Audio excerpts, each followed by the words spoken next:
السلام علیکم ورحمۃ اللہ وبرکاتہ۔ آج ہم سیکھیں گے فعل امر اور فعل نہیں کا قرآنی دعاؤں میں استعمال۔ ربنا آتنا فی الدنیا حسنۃ وفی الآخرۃ حسنۃ وقنا عذاب النار۔ ترجمہ: اے ہمارے رب، ہمیں دنیا میں بھی بھلائی عطا فرما اور آخرت میں بھی بھلائی عطا فرما اور ہمیں آگ کے عذاب سے بچا لے۔ یہاں لفظ آتینا میں آتی کیا ہے؟ فعل امر ہے، جس کا مطلب ہے تو دے۔ جب ہم اللہ تعالیٰ سے کچھ مانگتے ہیں تو فعل امر کا صیغہ حکم کے لیے نہیں بلکہ دعا اور التجا کے لیے استعمال ہوتا ہے۔ کس کے لیے استعمال ہوتا ہے؟ امر کا حکم اللہ تعالیٰ سے دعا مانگنے کے لیے اور التجا کے لیے۔ ربنا لا تؤاخذنا ان نسینا او اخطأنا۔ لا تؤاخذنا میں لا تؤاخذ کیا ہے؟ فعل نہیں ہے۔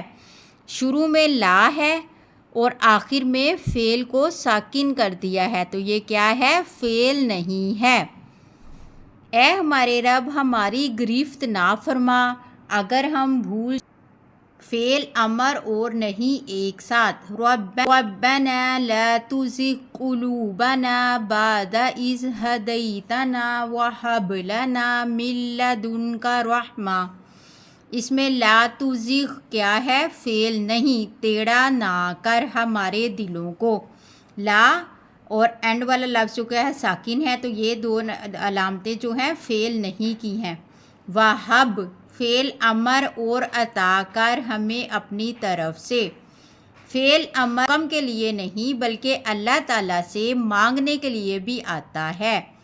مثلاً آتینا ہمیں عطا کر، اغفر بخش دے، ارحم رحم فرما۔ فعل نہیں ہمیں یہ سکھاتا ہے کہ کن چیزوں سے پناہ مانگی جاتی ہے۔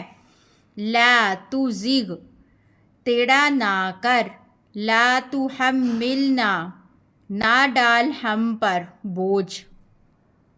امید کرتی ہوں آپ کو فعل امر اور نہیں کی پہچان اچھی طرح ہو گئی ہوگی۔ اگر آپ کو ویڈیو اچھی لگی ہو تو ثواب کی نیت سے شیئر کریں۔